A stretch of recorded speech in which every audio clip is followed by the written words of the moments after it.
كبيرة إلا أحصاها ووجدوا ما عملوا حاضرا ولا يظلم ربك أحدا. یہ اپنے نامہ اعمال کو دیکھے گا، اس میں چھوٹے گناہ بھی لکھے ہیں، بڑے گناہ بھی لکھے ہیں. لا يغادر صغيرة ولا كبيرة إلا أحصاها. اس کی زندگی کا صغیرہ گناہ بھی سامنے موجود، کبیرہ گناہ بھی سامنے موجود. اور رب کہیں گے لا یظلم ربک احدا، اے میرے بندے میں کسی کے ساتھ آج ظلم نہیں کروں گا. وہ تو احکم الحاکمین کے سامنے پیش ہوا ہے. تو یہ الحاق کا نظریہ ہے کہ اللہ جی معاف کر دیں گے. نہیں نہیں، اللہ رب الجلال پر کسی کا کنٹرول نہیں چلتا.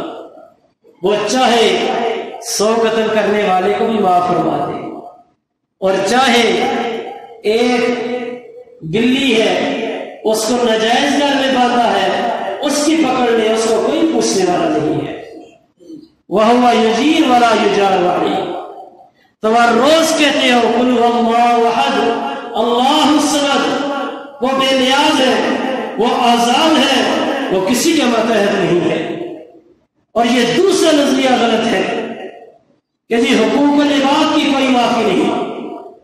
نبی علیہ الصلوۃ والسلام نے فرمایا، آدم کے بیٹے، اللہ فرماتے ہیں الصوم لی وانا اجزی بہ، کہ روزہ میرے لیے ہے اور اس کی جزا بھی اللہ نے عطا کرنی ہے. فرمایا قیامت والا دن ہوگا، ایک انسان اللہ کے سامنے پیش ہوا، اس کے نامہ اعمال میں کوئی ایسا گناہ تھا کہ جو گناہ اس کے لیے باعث جہنم بن چکا ہے. وہ گناہ حضرات قتل کی صورت میں بھی ہو سکتا ہے، وہ غیبت کی صورت میں بھی ہو سکتا ہے، وہ بدکاری کی صورت میں بھی ہو سکتا ہے، وہ جھوٹ کی صورت میں بھی ہو سکتا ہے، وہ کوئی بھی گناہ ہو سکتا ہے. اب اس پر جہنم واجب ہو چکی ہے. اور رب کا کیا کہنا تھا؟ روزہ میرے لیے رکھ کر آؤ گے، میں جزا تمہیں دوں گا. یہ بڑا گناہ گار تھا، لیکن روزے کے معاملے کے اندر یہ بالکل صحیح تھا.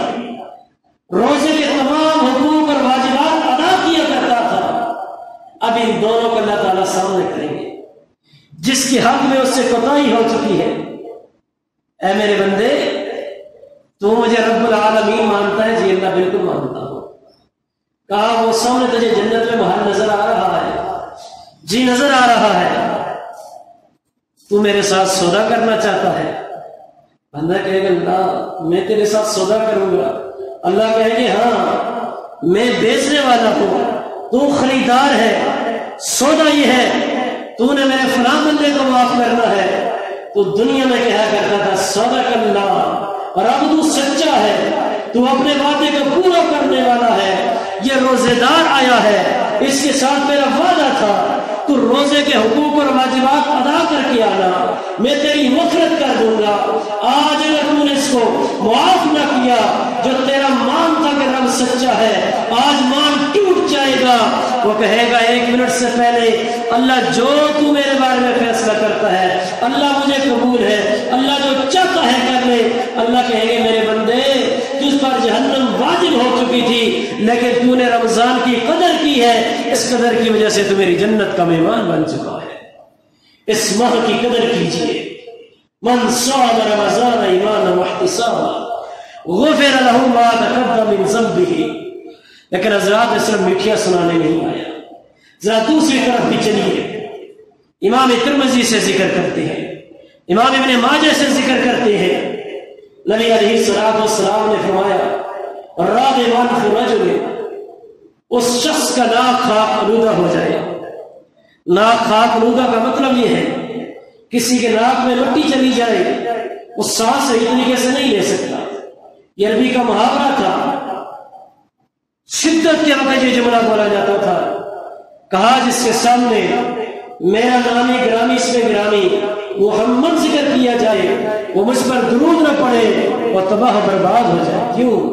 ان اللہ وملائکتہ یصلون علی النبی یا ایھا الذین آمنوا صلوا علیہ وسلموا تسلیما. لوگوں میرا محمد تو وہ ہے جس کا ذکر کرنے کے لیے جبریل بھی تڑپتا ہے. نبی علیہ السلام کا درود پاک پڑھنا حق ہے. کوئی مت کہے اہل حدیث درود پاک کے قائل نہیں ہے. ہمارا دین رب کے اس قرآن کریم میں مکمل ہو چکا ہے. ہمیں نولکھی درود کی ضرورت نہیں، ہمیں درود ترجینا کی ضرورت نہیں. ہم تو کہتے ہیں جو جملہ میرے پیغمبر کی زبان سے نکلا اس سے بہتر کوئی جملہ ہو ہی نہیں سکتا ہے. اللہ کے نبی دین کو ختم کر کے گئے ہیں. میرے پیغمبر کے درود سے اعلیٰ درود کوئی بھی نہیں ہے. درود وہی معتبر ہے جو کونین کے تاجدار نے نماز کے اندر پڑھا تھا. ہاں میں اذان سے پہلے درود نہیں پڑھتا، اس وجہ سے نہیں پڑھتا کہ نبی علیہ السلام نے نہیں پڑھا ہے. یہی ہمارا قصور ہے. ہم کہتے ہیں نہ ہم ائمہ کی بات کو مانتے ہیں، نہ ہم آباء و اجداد کی بات کو مانتے ہیں، نہ ہم بزرگوں کی بات مانتے ہیں. ہم سے منوانا ہے امام حنیفہ کی ذات کو مت لائیے، امام شافعی کی ذات کو نہ لائیے، اس کی ذات کو لائیے جس کے امام امام ابو حنیفہ نے بھی جس سے امام کہا، شافعی نے بھی کہا، مالک نے بھی کہا، احمد بن حنبل نے بھی کہا. آگے چلوں گا. ہمارا امام وہ ہے جو ابو بکر کا امام ہے، عمر کا امام ہے. ہمارا امام تو وہ ہے آدم کھڑے ہیں، اجازت نہیں ہے. آج آدم تیری امامت ختم ہو چکی ہے، اب میرے امام بنایا ہے، محمد الرسول اللہ کو بنایا ہے. میرا محبوب مصلی پر کھڑا ہوگا، تمام انبیاء میرے محبوب کے امتی بن جائیں گے، مقتدی بن جائیں گے.